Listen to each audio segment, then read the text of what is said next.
อากาศร้อนช่วงนี้อากาศ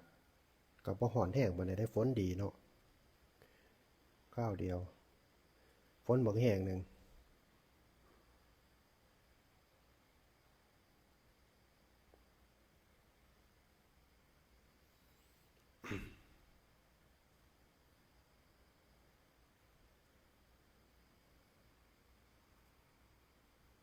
ฝนบักแห้งหนึ่ง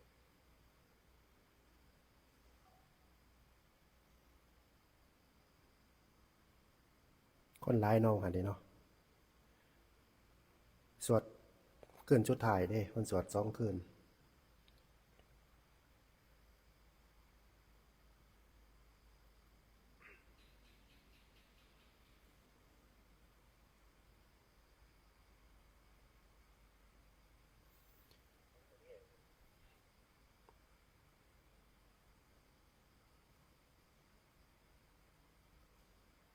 คนหลายเนาะหั่นเด้เนาะ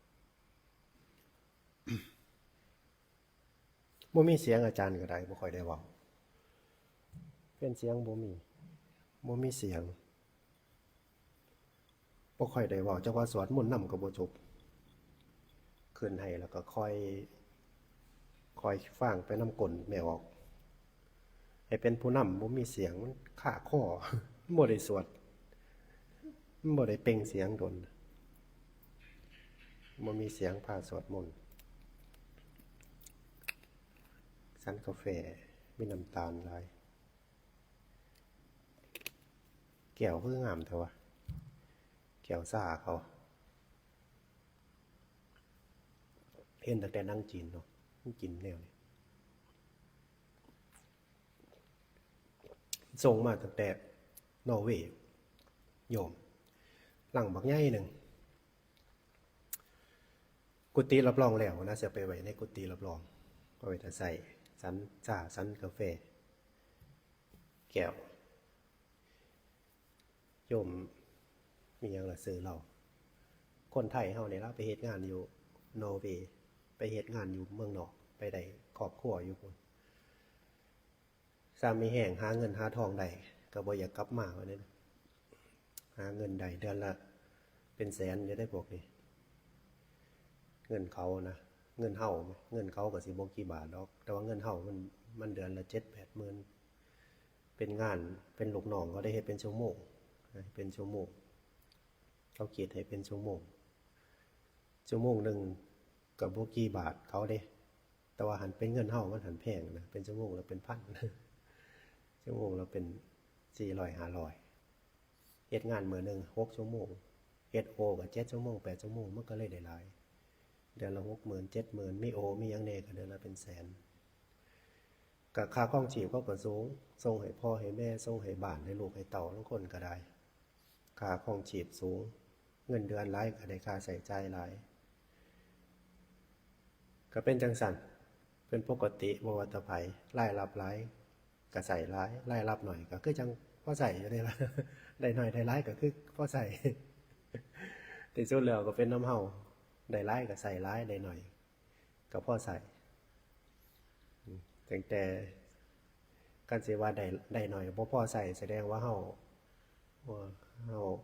เกินความพอดีนะเกินงามเกินลำบากเท่านั้นเว้าง่ายๆก็คือเป็นเด็กน้อยอยากเป็นผู้ใหญ่ได้น้อยใช้หลายถ้าได้หลายใช้หลายบ่ผิดเด้ถ้าได้น้อยใช้หลายจังผิดถ้าได้หลายใช้น้อยน่ะจังดีถ้าได้หลายใช้หลายก็บ่ผิดก็ดีลักษณะเกี่ยวกับเงินกับทองกับคำเงินคำคำแก้วแต่ว่าถ้าได้น้อยใช้หลายอะผิดติดลบเมื่อติดลบก็ลำบากค่าใช้จ่ายกูมื้อนี้กูแนวเนาะเป็นเงินเป็นคำต้องมีรายได้แล้วก็ขึ้นอยู่นำบุญคนคือเก่านั่นล่ะขึ้นอยู่กับคนได้น้อยได้หลายถ้ามีทำรู้ว่าถ้ามีวิธีใช้มันก็บ่เป็นเรื่องยากวางใจถูกบ่มีอันก็พออยู่บางคนก็บ่ได้คิดหาตั้งแต่แนวหาแนวใส่แนวใดมันก็เลยกลายเป็น บ่เป็นปกติถือตัณหาความโลภความอยากครอบงำมันก็เลยถูกนะหาได้ซ้ำนี่ก็บ่พอใจมันบ่พอใส่ แล้วก็เรื่องนั้นแล้วก็เรื่องนี้แล้วก็ภาระภาษีนั่นภาษีนี่ว่าว่าค่านั่นค่านี่ว่าเฮ็ดฝุ่งซ่านไปเลยทุกทีละคนเฮาปกติเป็นจังซั่นแต่ว่ามาสังเกตเบิ่งได้หน่อยก็ใส่หน่อยได้หลายก็ใส่หลายบ่ได้ก็คือจังพออยู่สมมุติมีก็จังพออยู่บอกว่าได้เราว่าพระบ่คือโยมบ่มีก็อยู่ไปมีก็ใส่ไปตามเหตุตามปัจจัยตามเรื่องตามราวมันเฮ็ดฝุ่งซ่านบ่เที่ยงแท้แน่นอนคือว่าล่ะแนมเบิ่งชีวิตเฮานี่เนาะมันสิเอาหยังล่ะมาอ้างว่าเฮาสิแน่นอนนะสำมาพิจารณาเบิ่งบ่ว่าตะหนุ่มตะเฒ่าดอกบ่ฮู้เลยว่าชั่วโมงหน้าหรือว่าวันข้างหน้านี่เฮาสิอยู่ดีมีแรงบ่เฮามันเป็นสิ่งที่น่าภาวนาอยู่เด้เป็นสิ่งที่น่าพิจารณาอยู่เด้เพื่อหยังล่ะเพื่อบ่ให้ประมาทนั่นล่ะว่าเพื่อบ่ให้โลภเพื่อบ่ให้ประมาทหลงเฮ็ดผิดเพื่อบ่ให้เพื่อถอนความทุกข์ออกจากใจได้อยู่เด้ความเกิดลักษณะนี้บ่ประมาทระลึกถึงความบ่เที่ยงคือจังอาจารย์เพิ่นบอกสู่ฟังระลึกถึงมรณสติเฮ็ดให้เฮาบ่ประมาทเฮ็ดให้เฮาคลายทุกข์ได้อยู่เด้ก็เอิ้นว่ามรณสติระลึกถึงสิ่งที่มันบ่เที่ยงบ่ว่าตั้งว่าเฒ่าตะหนุ่มตะน้อยดอกอันใดเฮาเกิดบังโลดนี่เฮาสิเอาหยังมาตัดสินเฮาว่าเฮาสิอยู่ไปฮอดชั่วโมงหน้าหรือว่าฮอดมื้อเช้าเฮาบ่ฮู้เลยนะนี่คือวิธีของธรรมะที่คิดเพื่อบ่ให้ประมาทเพราะว่าชีวิตเฮานี่มันก็แขนอยู่บนความบ่เที่ยงอยู่แล้วลมหายใจเข้าลมหายใจออกร่างกายสังขารเฮาก็สิฮู้ได้จังได๋ว่ามันสิบ่ติดขัดตอนเฮาหลับ ของมันทำงานโดยที่เฮาบ่มีสิทธิ์กำหนดกฎเกณฑ์เนาะมันอยากเป็นหยังมันก็เป็นเฮาบ่ฮู้จักเลยนี่ก็เป็นสิ่งที่อันนั้นอยู่ได้อาจารย์ว่าเป็นสิ่งที่ก็เอิ้นว่าอันตรายอยู่เลยชีวิตของเฮาแต่ว่าหลายคนบ่ค่อยภาวนาบ่ค่อยพิจารณาก็เลยบ่ฮู้จักก็เลยประมาทในชีวิตนั่นล่ะเห็นบ่บางคนบ่เห็นเจ้าของเลยเด้บ่เห็นความบ่เที่ยงเลยเด้คันมันโลภก็โลภเอาจนเบียดเบียนเจ้าของเบียดเบียนคนอื่นพี่น้องเบียดเบียนไปเบิดคันว่าโกรธก็โกรธคือจังสิบ่ได้เผาผีเผาแกงกันนี่เอาจริงเอาจังจังสิเพิ่นสิอยู่ไปได้จักนานครับมันก็เป็นสิ่งที่จังว่าคนปฏิบัติธรรมเฮานี่ได้เขาเอิ้นว่าได้สิทธิได้โอกาสอันดีเฮาสิภาวนาเห็นสิ่งเหล่านี้มันก็สิดับไฟในใจของเฮานะดับสิ่งที่มันเกิดขึ้นเฮ็ดให้เฮาทุกข์นั่นล่ะเพราะว่าเฮาฮู้อยู่แล้วว่าอนาคตข้างหน้าเฮาสิเอาหยังมาเว้าเอาหยังมาอ้างมาตัดสินบ่ได้เลยแม้กระทั่งความเปลี่ยนแปลงแต่ว่าความเปลี่ยนแปลงภายนอกนี่เฮาพอสิฮู้อยู่ดอกความเปลี่ยนแปลงย้อนเรื่องพัดภาคเรื่องอยากได้สิ่งนั้นสิ่งนี้เราบ่ได้ดังปรารถนานี่เฮาพอฮู้อยู่ดอกแต่ว่าหลายคนก็ทุกข์กับสิ่งเหล่านี้กับของหมดนี้ดิมันก็เป็นธรรมดาแล้วว่าตั้งใจอันใดถ้ามันบ่ได้ดังความตั้งใจมันก็เศร้านะมันก็ทุกข์ใจเรื่องคนก็ดีเรื่องเล่าก็ดีนี่คือเป็นเรื่องธรรมดาว่าเป็นธรรมดาหรอกเป็นเรื่องที่มันย่อมได้เกิดขึ้นได้เพราะว่าใจเฮามันไปฝากอยู่กับผู้อื่นใจเฮามันไปเกาะอยู่กับสิ่งอื่นมันก็เลยเฮ็ดให้เฮาเกิดความทุกข์เกิดความนั้นได้ง่ายนะลักษณะเรื่องภายนอกเด้ลักษณะเรื่องบุคคลเรื่องเล่าเรื่องได้เรื่องเสียนี่นะเรื่องคนเรื่องลูกเรื่องเต้าเรื่องทรัพย์สมบัติเรื่องพี่เรื่องน้องซึ่งสิ่งเหล่านี้ถ้าเฮาเอาใจไปฝากไว้กับทั้งอื่นนี่เฮาย่อมผิดหวังหรือว่าย่อมบ่ได้ดังหวังซะท้ายเดียวบางเทื่ออาจสิได้ดังใจบางเทื่ออาจสิบ่ได้ดังใจนะเพราะว่าหาอาศัยสิ่งอื่นนะลักษณะนี่เรื่องภายนอกเรื่องภายในคือจังครูบาอาจารย์เพิ่นสอนเฮาเคยได้ยินนั่นล่ะคือความบ่เที่ยงเพิ่งเจ้าของเกิดหยังขึ้นก็ดับให้ไวเฮาเกิดความทุกข์เกิดความบ่สำบายใจเพราะว่าหยังเพราะว่าใจเฮานั่นล่ะบ่แม่นเรื่องอื่นดอกเรื่องอื่นนี่เฮาปฏิเสธบ่ได้เพราะว่าหยังเพราะว่ามันเกี่ยวข้องกันอยู่แล้ว เฮาสิดับได้เร็วหรือว่าได้ช้ามันเกิดอยู่กับเฮาบัดนี้ดับสิ่งที่มันเกิดขึ้นนี่คือวิธีปฏิบัติชั้นยอดเลยเด้ชั้นยอดชั้นดีชั้นเยี่ยมเลยวิธีเบิ่งใจเจ้าของสังเกตอาการของใจแล้วก็ดับโดยธรรมะดับโดยมรณสติดับโดยปัญญาดับโดยสิ่งที่เฮาเคยศึกษาโดยสมาธิโดยหยังเฮาก็ดับกันไปนะนี่ลักษณะวิธีเฮาไปทุกข์น้ำไร่ใดไปทุกข์น้ำลูกทุกข์น้ำคนนั้นคนนี้ตอนนั้นเฮาปฏิเสธบ่ได้เฮาก็ย่อมเป็นทุกข์อยู่ตรงปกติเพราะว่าหยังเพราะว่าเฮาอาศัยผู้อื่นแม้กระทั่งร่างกายสังขารเฮาคือกันเด้เฮาสิไปกำหนดกฎเกณฑ์เขาบ่ได้มันเจ็บมันปวดเฮาก็ย่อมทุกข์เป็นธรรมดาเฮาอยากให้มันเศร้ามันก็เป็นธรรมชาติของจิตของใจคนแต่ว่าถ้ารู้บ่เท่าทันมันก็ทุกข์แล้วทุกข์บ่ได้ฟื้นนะเพราะว่าหยังเพราะว่าอยากให้มันเศร้าอยากให้มันแข็งแรงบางคนก็เศร้าตรอมใจได้ยินทำใจบ่ได้นะบ่อยากเป็นบ่อยากเจ็บบ่อยากแก่บ่อยากตายเลยทำใจบ่ได้นี่ก็ถ้าทำใจบ่ได้มันก็ทุกขติเป็นที่หวังจิตเตสังกิริเตทุกขติปฏิกังขาจิตเจ้าของจิตเป็นทุกข์ลักษณะเป็นอย่างสันมันบ่ได้สลับซับซ้อนอย่างดอกวิธีทำของเฮาก็คือปฏิบัติพยายามฝืนใจให้มีกำลังบารมีกำลังบารมีคือกำลังใจกำลังบุญนั่นแหละเฮ็ดโดยกายโดยวาจาใจของเฮามันก็รับอยู่แล้วล่ะแม้สิเป็นทุกข์เป็นสุขเป็นบุญเป็นบาปมันก็รับลงใจเบิดแต่ว่าการกระทำเฮาก็ต้องเฮ็ดให้มันเป็นบุญให้มันมากที่สุดเพื่อหยังก็เพื่อเป็นกำลังก็อีกอย่างนึงก็เพื่อความบ่ประมาทเฮาเฮ็ดกายเฮ็ดวาจาให้เป็นบุญมันก็บ่ประมาทแม้นเฮาสิจากไปโดยกระทันหันหรือว่าเฮาสิบ่ได้อยู่ในโลกใบนี้แล้วเฮาก็สิบ่ได้เสียใจคือจังอาจารย์เพิ่นว่าแม่นสิเส้นล่มไปเฮาก็สิไปเกิดสุคตินะบ่ได้เสียดายถ้าในมื้อใดมื้อนึงเฮารับตาลงบ่ได้หายใจแล้วเด้งดึงไปเกิดเป็นทุกขติเฮาสิเสียใจเด้กลับมาเอาคืนบ่ได้เด้บ่คือพอตาท้องเลยพอตาท้องก็ให้เล่าขึ้นมาเกิดใหม่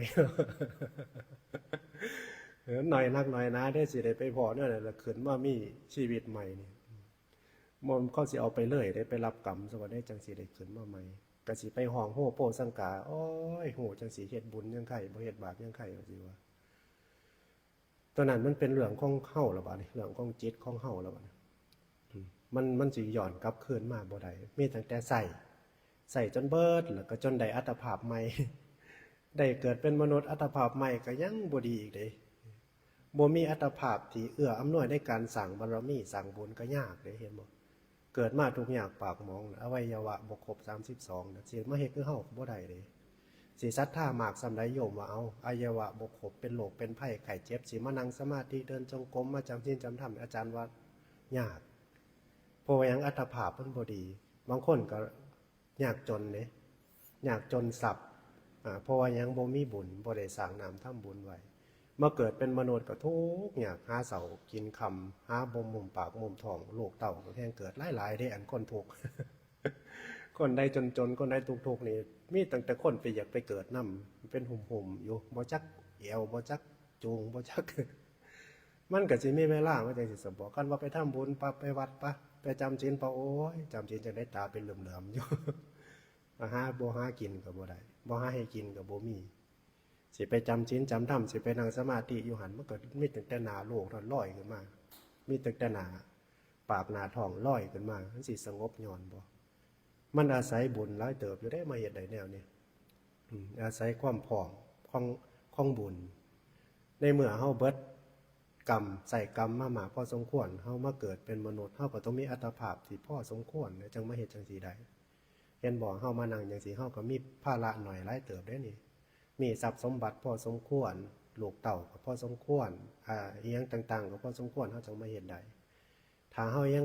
ลำบากหรือว่ายากจนหรือว่าขัดสนอีหยังหลายๆอย่างอยู่กับอาจารย์ว่ากันแล้วนี่เรื่องของปกติบ่ได้เกี่ยวกับกิเลส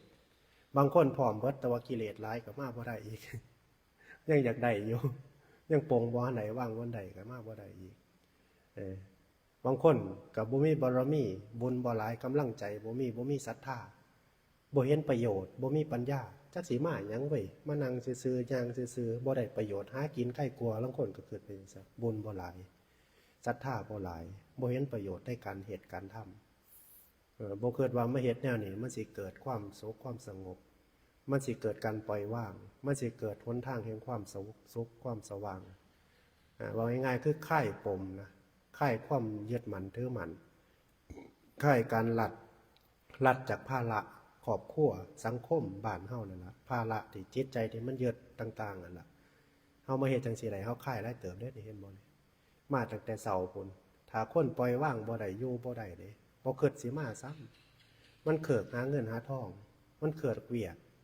มันเกิดความสุขกับการกินสุขจากการนอนสุขจากการใดนั่นใดนี่สุขจากเรื่องนั้นเรื่องนี้เสียมาวัดมานั่งสมาธิมาอยู่ซื่อๆนี่นั่งเดินยืนนั่งนอนนี่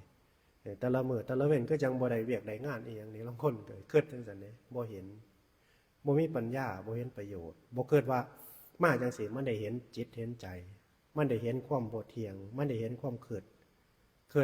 ปรุงแต่งเรื่องนั้นเรื่องนี้มันเกิดก็ได้แต่เกิดพออย่างเฮาค่ารักษาศีลค่าจำศีลอุโบสถค่ารักษาศีลค่าประพฤติปฏิบัติค่าวัดค่าว่านี่เกิดก็เกิดลงไป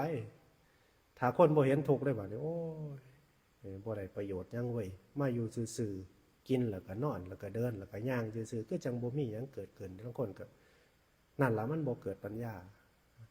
ถ้าหลงจังสันถ้าหลงไปแห้งปานนั้นมันก็หลงไปไกลเลยแล้วหลงไปไกลปล่อยว่างบ่ได้มีแต่หัดไปเรื่อยอย่าสิว่าเฒ่าจังเขาวันแห้งหัดไปเรื่อยเข้ามานี่เพื่อว่ายังเฮาสละเงื่อนสละทรัพย์สมบัติสละบ่แม่นสละเลยดอกซ่อมสละเพราะว่ายังอนาคตเฮาสิสละจริงอยู่เฮามานั่งมานอนอยู่กุฏินี่เฮาก็บ่ได้ห่วงเด้บ่แม่นของเฮาเนาะบ่แม่นของไผของวัดของว่าของสาธารณะศาลาหม่องอยู่หม่องเช้าวัดว่าอารามมันก็บ่ได้ห่วงสินั่งสิเดินสิยืนสินอนมันก็สำบายบ่ได้ยืดถ้าเป็นของเฮาอยู่เฮือนเป็นงานเป็นสวนเป็นเฮือนเป็นซ่านนั่นมันก็ยึด 100% นั่นแล้วนี่มันจังสิมันได้เห็นใจเห็นจิตเห็นใจเห็นความ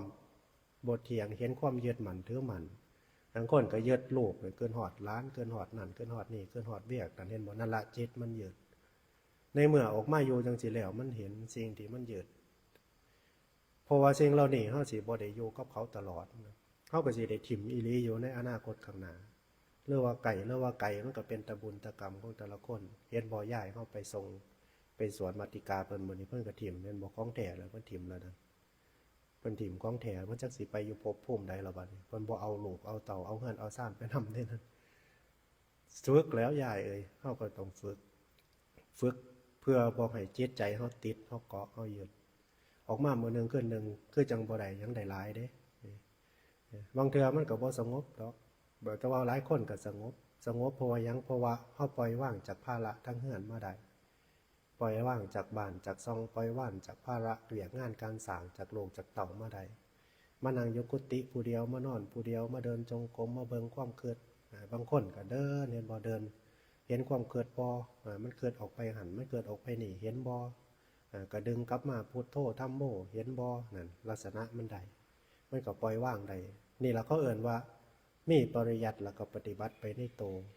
แต่ว่าบางเทื่อเฮาอยู่ในเฮือนเฮาก็บางเทื่อมันก็มีแต่ความรู้ซื่อๆเด้สิ่งที่เฮาเฮ็ดเฮาทำเฮาอยู่มันก็เป็นของเฮาบางเทื่อเฮาก็ยึดนั่นนะเห็นหน้าลูกหน้าเต้าหน้า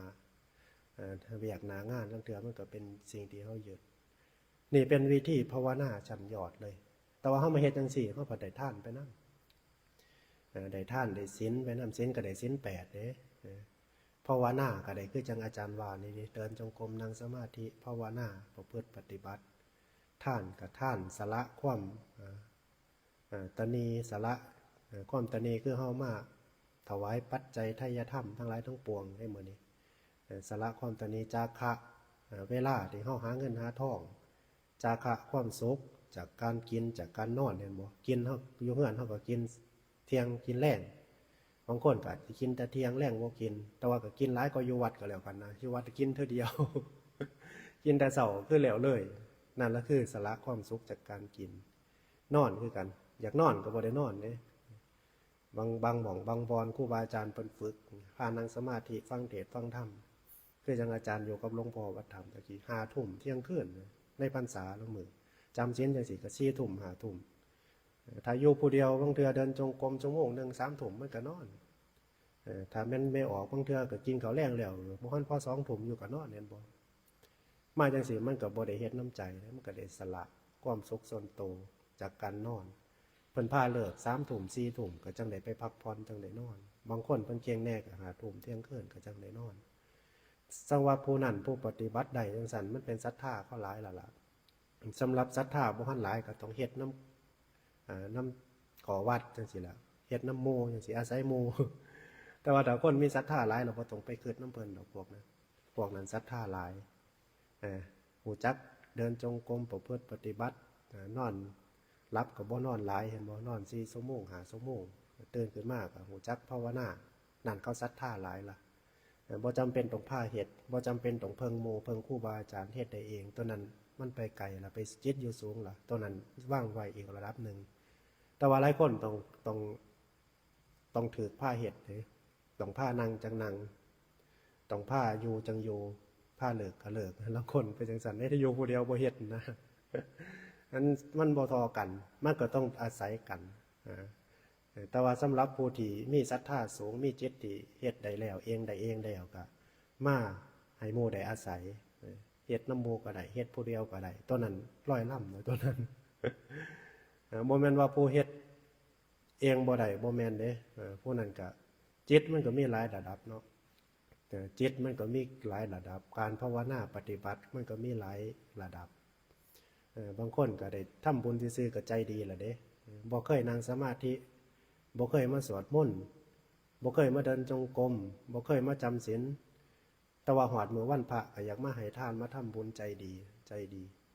พื้นฐานของใจคนมันบ่คือกันบางคนจำศีลเอาอยู่ว่าซั่นก็คือจังบ่ปล่อยบ่ว่างซ้ำภูมาให้ทานซื่อๆก็มีเด้พื้นฐานของจิตของใจหลักๆแล้วใจเป็นใหญ่ใจเป็นประธานมานี่เจตนาจุดเป้าหมายของเฮาคือการปล่อยว่าง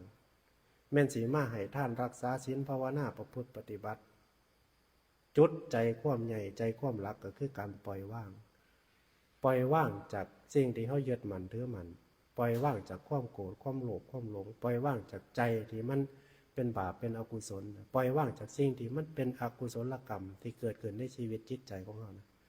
ปล่อยว่างจากภาระต่างๆปล่อยว่างมันปล่อยถิ่มเลยโอ้มันยากตัวนี้ล่ะสลับซับซ้อนแฮงเฮ็ดอยู่แต่ว่าต้องปล่อยทำให้มันเต็มที่แต่ว่าก็บ่เอาฟังก็คือฟังยากเฮ็ดก็เฮ็ดยากเด้บ่แม่นแนวง่ายถ้าสิไปอยู่ซื่อๆบ่เฮ็ดมันก็คือจังเฮาเป็นคนขี้เกียจขี้คร้าน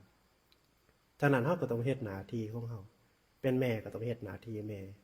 แต่ว่าก็ต้องภาวนาปล่อยว่างไปนำโอ้ยตัวนี้ยากอยู่เด้เฮ็ดเรียกงานการสร้างก็ต้องเฮ็ดต้องเป็นห่วงต้องเฮ็ดหาธรรมะหาคุณธรรมเพื่อสิเฮ็ดให้มันดี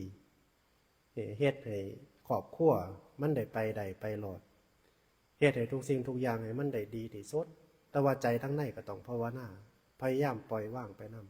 ำปล่อยว่างขณะที่มันทุกข์ที่มันยึดนั่นล่ะลางเทื่อเฮาไปเอาจริงเอาจังหลายเฮาสิบ่พอใจอยากให้เขาเป็นจังสั่นอยากให้เขาได้จังสี่นี่คือเป็นหน้าที่ของพ่อของแม่ที่เป็นพ่อเป็นแม่คนที่เป็นครอบครัวเป็นสามีภรรยาก็ดีในเมื่อเฮาอยู่ร่วมกันเฮาก็ย่อมอยากให้กันได้ดีได้รับความเจริญแต่ว่าถ้ามันบ่ได้ดังที่เฮาเว้าเฮาว่าเฮาคิดเฮาก็ต้องรู้จักปล่อยว่างนี่ล่ะตัวนี้ล่ะตัวมันเฮาควรพิจารณาถ้าเฮาเอาจริงเอาจังหลายเฮาก็ถูกเด้เพราะว่าหยังเพราะว่ามันสิบ่ได้ดังใจเฮาไปซะทุกอย่างจังว่าเฮ็ดไปนำแล้วก็ปล่อยว่างไปนำตัวนี้เป็นเรื่องที่ยากแฮงบ่แม่นว่าปล่อยว่างก็สิอยู่ซื่อๆบ่เฮ็ดหยังไปเฮ็ดหยังก็แล้วไปสิเฮ็ดหยังก็สร้างบ่ซั่นเพราะว่าหยังเพราะว่าเฮามีการเกี่ยวข้องอยู่ถ้าเพราะว่าหยังเฮามีครอบครัวเฮามีสามีเฮามีภรรยาเฮามีลูกมีเต้ามีตระกูลมีครอบครัวมีทรัพย์สมบัติที่เฮาต้องดูแลแล้วก็ส่งมอบเป็นทอดๆให้กันไปเด้บ่แม่นว่าเฮาเฮ็ดขึ้นแล้วว่าเฮายึดมั่นถือมั่นบ่แม่นเด้ ทานให้มันเบิดบ่ฮอดผู้ซ่าดอกปล่อยว่างบ่แม่นนี่ บ่แม่นเด้เพราะว่าหยังเพราะว่าเป็นหน้าที่คือเป็นพ่อเป็นแม่ก็ต้องรักษาเขาเอิ้นว่ารักษามูลซะรักษามูลรักษาสิ่งที่ได้มาจากปู่ย่าตายายจากบรรพบุรุษรักษาไว้ให้ดีแล้วก็มอบให้ลูกให้เต้าต่อไปนี่ก็เป็นธรรมะอย่างหนึ่งเด้เป็นสิ่งที่ทุกคนทุกชีวิตต้องเฮ็ดต้องทำพอแห้มตามหน้าที่แล้วก็ปล่อยว่างได้สบายได้เห็นบ่แต่ว่าถ้าเฮ็ดบ่ได้ก็ปล่อยว่างบ่ได้อีกเด้บัดนี้เพราะว่าถูกเพราะยังรักษาสิ่งที่สืบทอดต่อไปให้ลูกให้เต้าบ่ได้บัดสิรับตาลงบัดสิจากโลกนี้ไปก็คิดได้ปล่อยว่างบ่ได้เพราะว่ายังทำหน้าที่บ่เต็มที่เฮาทำหน้าที่ให้มันได้เต็มที่เฮาก็จังปล่อยว่างนี่ตัวนี้ธรรมะพุทธเจ้าเพิ่นสอนไปจังซั่นบ่แม่นว่ามีเท่าใดก็สิบ่กูสิเอาไปนำบ่ให้มึงดอกกูสิทานให้เบิดเฮ้ยทุกข์ได้นั่นผู้ลูกผู้เต้าก็สิหวยอีแม่บ่ฮักเฮาตัวนี้เอาไปให้ตั้งแต่เอาไปทานตั้งแต่วัดตั้งแต่พระเบิดทุกข์ได้นั่นทุกข์ตัวนั้นบ่มีปัญญาคือการรักษาทรัพย์นี่ก็เป็นธรรมะของพุทธเจ้ารักษาหมดรักษามั่งรักษาทรัพย์ให้มันดีๆบ่แม่นว่าเฮายึดมั่นถือมั่นในทรัพย์ดอกเพื่อหยังเพื่อเฮาสิต่อส่งมอบให้เพื่อเป็นสิ่งที่ของมนุษย์ของคนส่งมอบให้เป็นอันนั้นของกันนะของลูกของเต่าลูกเต่าเขาก็ทำหน้าที่ส่งมอบแล้วก็แล้วเด้บ่ต้องไปยึดหยังหลายทำหน้าที่ของพ่อของแม่แต่ว่าส่วนเฮาสิไปเ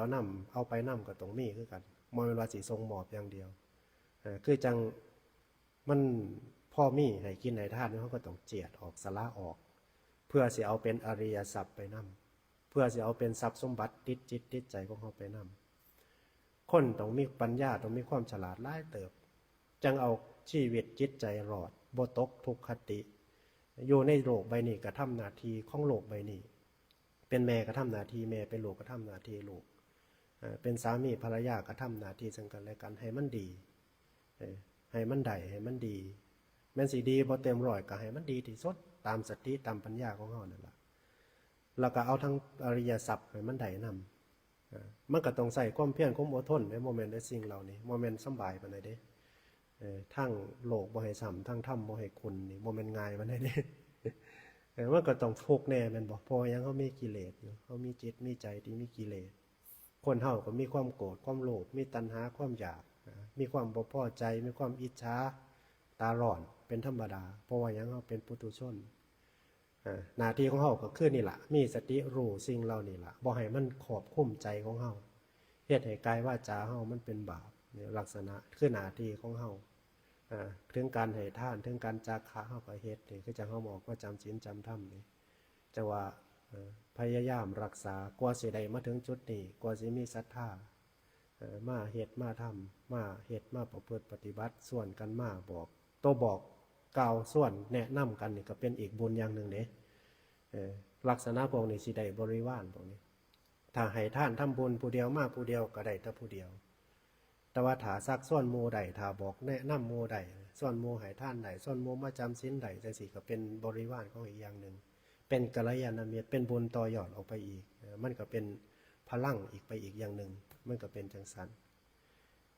จังว่ามันบ่เที่ยงแท้แน่นอนชีวิตของเฮานี่บ่วัดตะนมตะแก่บ่วัดตะเฒ่าตะย่างดอกเฮาบ่ฮู้เลยว่าอวัยวะหรือว่าชีวิตของเฮาสิขัดข้องในช่วงใดเวลาใดลูกไฟสิฮู้จักอยู่บ่มันสิขัดข้องแนวใดเฮาสิไปกำหนดกฎเกณฑ์มันบ่ได้เลยเฮาสิไปฮู้อนาคตบ่ได้เลยว่ามันสิถิ่มเฮาหรือว่ามันสิเล่นงานเฮามื้อใดโรคภัยไข้เจ็บก็ดีมาในอุบัติเหตุก็ดีมาในโรคภัยไข้เจ็บมาในสิ่งต่างๆก็ดีเฮาสิไปแน่นอนได้จังได๋ว่ามันสิบ่เล่นงานเฮามื้อแลงหรือว่ามื้ออื่นหรือว่าปีหน้าหรือว่าหลายๆปีต่อไปคันว่าคำว่าเป็นอนาคตนี่เฮาบ่รู้เลยล่ะฉะนั้นสิ่งที่เฮาสิทำได้ก็คือบ่ประมาทพยายามสะสมคุณงามความดีพยายามสร้างน้ำทำบุญพยายามภาวนาเตือนสติโดยการมรณะสติคือความบ่เที่ยงอย่าไปประมาทในชีวิตอย่าไปประมาทในเรื่องเล่าต่างๆแต่ว่ามันก็เอาตัวไผตัวมันได้บาดนี่เป็นเรื่องของไผของมันได้บาดนี่คือจังเพิ่นว่านี่ล่ะญาติพี่น้องแม่สิฮักกันแห้งปานใดมันก็ต้องของไผของมันสิ่งเหล่านี้ มันต้องรักษาดูแลค้นขวายเอาของไปของมันจังว่ามื้อนี้ก็คุยกันเนาะพอสมควรบ่ได้เว้าหยังหลายดอกมื้ออื่นเช้าก็จังมาทำวัดเช้านำกันมื้ออื่นอาจารย์ก็สิได้ไปเดินทางไปงานอยู่ปทุมธานีอยู่ธรรมกายเพิ่นก็สิไปฮอดพุ่นก็สิเดินทางกลางคืนแล้วงานจากชาปนกิจศพคุณยายเปี่ยมแล้วก็สิออกพุ่นประมาณ 4:00 นกันละก็สิไปรับญาติโยมอยู่ทั้งอำเภอเดชก็สิลวงไปสิไปฮอดธรรมกายก็สิประมาณ 3:00 น 4:00 นพุ่นละไปแจ้งหน้าไปหากินข้าวหน้าเริ่มกิจกรรมเพิ่นแล้วเด็กๆก็สิไปนอนใส่บุบัดสิเดี๋ยวสิหาวิธีเอาเต็นท์ไปทำนี่เด้อ สิไปหาไปนอนน้ำวัดน้ำว่าลังเถื่อไปเขตแถวระยองบ่มีพี่น้องอยู่ทั้งระยองพอได้ไปแวะโปรดข้าเจ้าพอได้ไปสันเสาพอได้ไปโปรดข้าเจ้าบ่มีญาติพี่น้องอยู่แถวนั้นผ้าไม่ออกพอออกผ้าญาติโยมไปชมทะเลแถวระยองจะข้าวก็สิดิ่งมาจันทบุรีว่าจักมาพักอยู่จันทบุรีมาพักอยู่จันทบุรีพักอยู่เชตวัน แล้วก็จังไปกราบครูบาอาจารย์อยู่แถวจันทบุรีไปสันเสาไปพบญาติที่ถ้ำอยู่ทั้งนั้นมีอยู่จันทบุรีมีอยู่ โยมทั้งบ้านเฮาทั้งบ้านโพสงาในตัวเราไปอยู่หันเราไปอุปถากวัดเชตวันอยู่หันหลวงพ่อกับแม่ใหญ่อ้อยแม่ใหญ่ยังเราก็เป็นพี่น้องอยู่หันเราขั้นเกินมาทั้งนั้นเราว่าแจ้งข่าวนี่เลยเราว่าขั้นได้เกินไปนิมนต์ไปสันเสานิมนต์ไปเยี่ยมไปยามพวกนี้เขาเฮ็ดสวนทุเรียนสวนลำไยสวนนั่นสวนนี่แล้วสิได้แจ้งข่าวเราจะสิพาไปแวะสันน้ำเราจักมืออยู่ดอกไปเยี่ยมไปยามเสียไปพักอยู่เชตวันจักคืนเนี่ยมื้อเสาร์ของวันที่20วันที่23 24สิเดินทางกลับเลยล่ะมาฮอดวัดเฮาก็24ค่ำๆดึกๆบ่จัก24 25บ่จักจังสิไปบิณฑบาตอยู่บ้านอ้าวอนุโมทนาสาธุนำเนาะพักผ่อนซะมื้อนี้ก็พอดีพองามผู้ใดอยากอยู่ประพฤติปฏิบัติเดินจงกรมต่อก็เอาตามศรัทธาเอาตามกำลังของแต่ละท่านแต่ละคนเมื่อนเช้าจังพอกันสิ้นเสียงสัญญาณระฆังจังมาสวดมนต์ทำวัดนำกันอนุโมทนาทุกคนนอนรับฝันดีเจริญพรเอาเตรียมตัวกับพระ